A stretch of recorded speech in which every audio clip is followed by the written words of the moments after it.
চলো আজকে আমরা ক্লাস 7 এর lesson 9 J C Bose a beautiful mind এটা পড়ে নি। চলো তাহলে শুরু করা যাক। Lesson 9 J C Bose a beautiful mind. Let's start. A biography একটা জীবনী is the life story of someone, কোনো একজনের জীবনের গল্প। ইউজুয়ালি সাধারণত ইমিনেন্ট বিশিষ্ট ব্যক্তিদের, মানে বিখ্যাত ব্যক্তিদের। The person may be alive or dead, ব্যক্তিটি জীবিতও হতে পারে আবার মৃতও হতে পারে।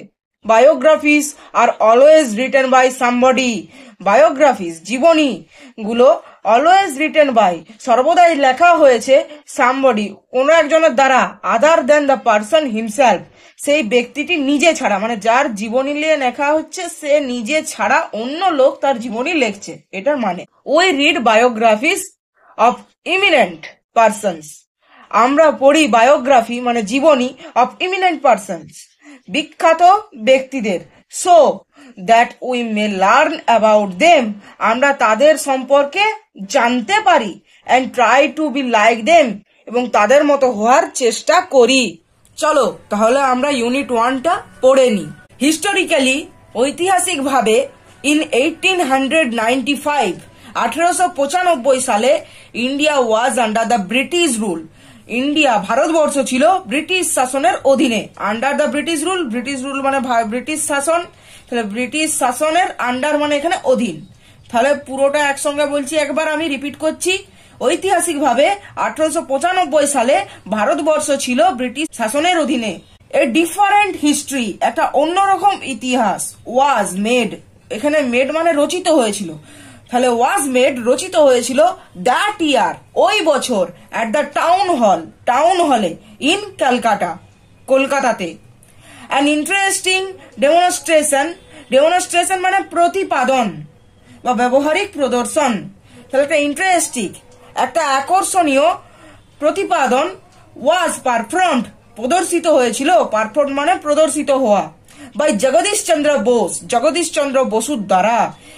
অ্যান্ড অ্যাসিস্ট্যান্ট প্রফেসর, একটা সহকারী অধ্যাপক, প্রফেসর মানে অধ্যাপক, অ্যাসিস্ট্যান্ট মানে সহকারী, তাহলে একজন সহকারী অধ্যাপক অফ প্রেসিডেন্সি কলেজ, প্রেসিডেন্সি কলেজের। তাহলে ভালো করে বললে কি হবে না, একটা আকর্ষণীয় প্রতিপাদন রচিত হয়েছিল জগদীশ চন্দ্র বসুর দ্বারা, তিনি ছিলেন সহকারী অধ্যাপক প্রেসিডেন্সি কলেজের।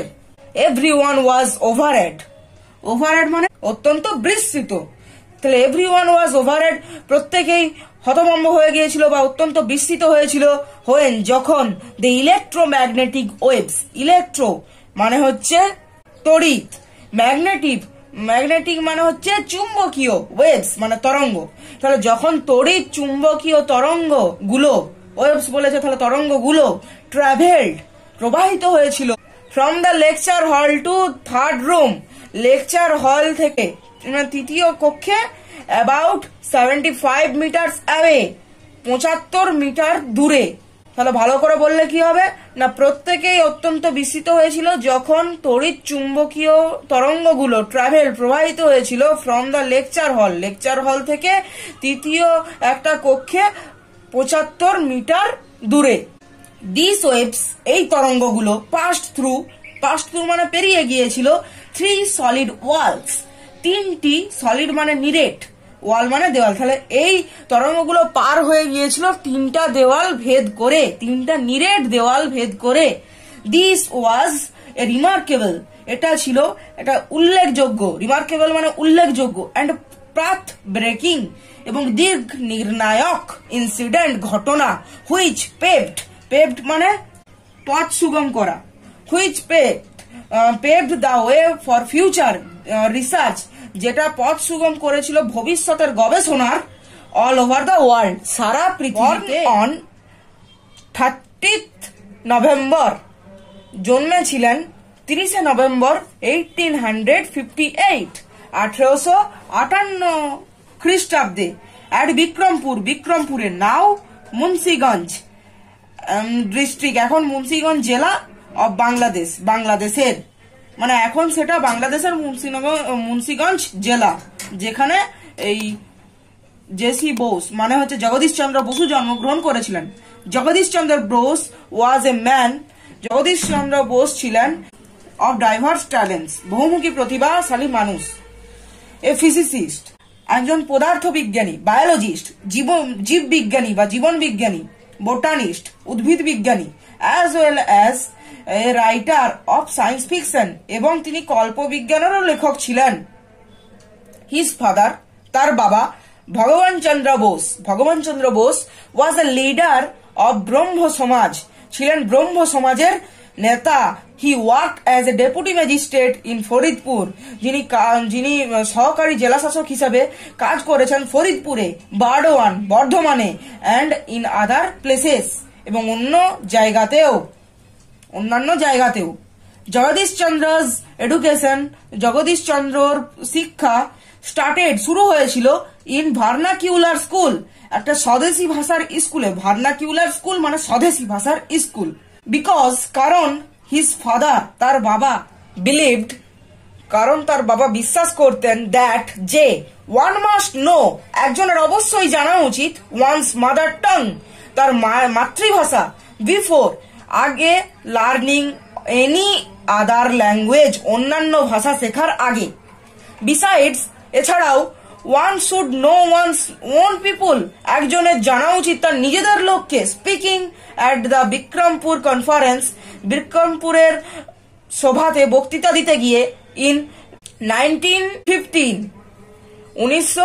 খ্রিস্টাব্দে, বোস বলেছিলেন, অ্যাট দ্যাট টাইম, ওই সময়, sending children to English schools, ইংরেজি স্কুলে ছেলে মেয়েদের পাঠানো ছিল, ওয়াজ এ প্রিভিলেজড, ছিল একজন বিশেষ সুবিধা বা অধিকার প্রাপ্ত, স্ট্যাটাস সিম্বল, অভিজাত সামাজিক অবস্থানের প্রতীক। ইন দ্য ভার্নাকিউলার স্কুল, স্বদেশী ভাষার স্কুলে, টু হুইচ আই সেন্ট, যেখানে আমাকে পাঠানো হয়েছিল, the son of Muslim attendant of my father, আমার বাবার মুসলিম পরিচারকের ছেলে, sat on my right side, বসতো আমার ডান দিকে, and the son of a fisherman, এবং একজন জেলের ছেলে, sat on my left, আমার বাঁ দিকে বসতো। they were my playmates, তারা ছিল আমার খেলার সঙ্গী। I listened spellbound to their stories of birds, animals and aquatic creatures. I listened spellbound, আমি খুবই আগ্রহ সহকারে শুনেছিলাম to their stories, তাদের গল্প, of birds, পাখিদের, animals, প্রাণীদের, and aquatic creature, এবং জলজ প্রাণীদের। Perhaps, যেহেতু these stories, এই গল্পগুলো, created in my mind, আমার মনে তৈরি করেছিল a keen interest, একটা গভীর আগ্রহ, in investigating the working of nature, খুঁটিয়ে প্রকৃতির কাজ পর্যবেক্ষণ করার। যখন I returned, আমি ফিরে আসতাম, home, বাড়িতে, from স্কুল হইতে, accompanied by my school fellows, আমার স্কুলের সঙ্গীদের সঙ্গে, my mother welcomed, আমার মা আমাদেরকে স্বাগত জানাতেন, and feed all us, এবং আমাদের খেতে দিতেন, without discrimination মানে ভেদভাব, কোনো ভেদভাব ছাড়াই।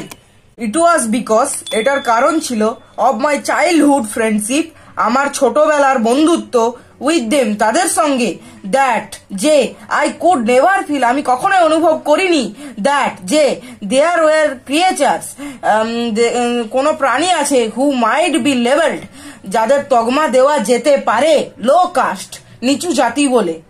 I never realized, আমি কখনো অনুভব করিনি, that, যে there exists a problem, একটা সমস্যা ছিল, common, সাধারণ সমস্যা, to the two communities, দুটো সম্প্রদায়ের মধ্যে, হিন্দুজ অ্যান্ড মুসলিমস, হিন্দু সম্প্রদায় এবং মুসলিম সম্প্রদায়ের মধ্যে। ইন 1869, 1869 সালে, Bose joined Hare school, Bose Hare স্কুলে যোগদান করেছিলেন। and 6 years later, 6 বছর পর, he was admitted, তাকে ভর্তি করা হয়েছিল, to Saint Xavier school in Kolkata, তাকে সেন্ট জেভিয়ার স্কুলে ভর্তি করা হয়েছিল কলকাতাতে। he passed the entrance examination মানে প্রবেশিকা পরীক্ষা, তিনি প্রবেশিকা পরীক্ষায় উত্তীর্ণ হয়েছিলেন, and joined, এবং যোগদান করেছিলেন সেন্ট জেভিয়ার্স কলেজে অফ কলকাতাতে। It was here, এখানেই, he came in contact, তিনি সংস্পর্শে এসেছিলেন with Jesuit father Eugene Lafont, Jesuit father Eugene ল্যাফোর সংস্পর্শে তিনি এসেছিলেন। Who played a significant role, যিনি বিশেষ দায়িত্ব পালন করেছিলেন ইন ডেভেলপিং হিজ ইন্টারেস্ট, তার আগ্রহ বাড়িয়ে তুলতে, ইন ন্যাচারাল সায়েন্স, প্রকৃতি বিজ্ঞানে বা প্রাকৃতিক বিজ্ঞান। Letter Bose went to England, পরে বোস ইংল্যান্ডে গিয়েছিলেন। অ্যান্ড সিকিউরড অ্যাডমিশন, এবং ভর্তি হয়েছিলেন ইন ক্রাইস্ট কলেজে ক্যামব্রিজে যেটা অবস্থিত, টু স্টাডি ন্যাচারাল সায়েন্স, প্রকৃতি বিজ্ঞান নিয়ে পড়ার জন্য। ইন 1884 সালে he received the natural science tripos, পেয়েছিলেন natural science tripos from the university of ক্যামব্রিজের বিশ্ববিদ্যালয় থেকে। অ্যান্ড এ বিএসসি ডিগ্রি, এবং একটা বিএসসি ডিগ্রি পেয়েছিলেন ফ্রম দ্য ইউনিভার্সিটি অফ লন্ডনের বিশ্ববিদ্যালয় থেকে। দ্য ফলোয়িং ইয়ার, পরের বছর, বোস জয়েন্ট প্রেসিডেন্সি কলেজে যোগদান করেছিলেন অ্যাজ অফিসিয়েটিং প্রফেসর, একটা সহযোগী অধ্যাপক হিসেবে, অফ ফিজিক্স, পদার্থ বিজ্ঞানে। বাট, কিন্তু, he was not provided facilities of research, কিন্তু তাকে গবেষণা করার জন্য কোনো সাহায্য করা হয়নি। He was also offered lower salary than his European colleagues, এবং তাকে দেওয়া হতো খুব কম বেতন তার ইউরোপিয়ান সহকর্মীদের থেকে। Bose had a remarkable sense, বোসের ছিল একটা অসাধারণ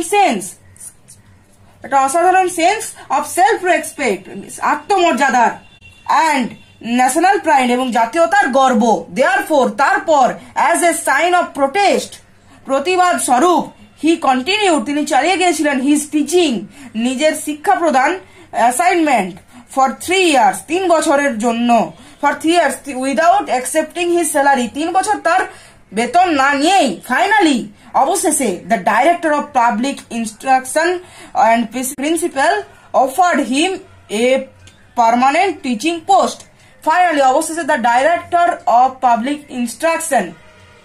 পাবলিক ইনস্ট্রাকশনের যে ডাইরেক্টর অ্যান্ড প্রিন্সিপাল, এবং কলেজের যে প্রিন্সিপাল, অফার্ড হিম, তাকে দিয়েছিলেন এ পার্মানেন্ট টিচিং পোস্ট, একটা স্থায়ী শিক্ষার পদে। বন্ধুরা, তাহলে আজকের মতো এ পর্যন্তই। যদি ভিডিওটা ভালো লেগে থাকে তাহলে আমার চ্যানেলটিকে সাবস্ক্রাইব করে রাখবে এবং পাশে থাকা বেল আইকনটি প্রেস করে রাখবে, যাতে আমার ভিডিওর নোটিফিকেশনগুলো তোমাদের কাছে পৌঁছয়। আজকের মতো এখানেই শেষ করছি।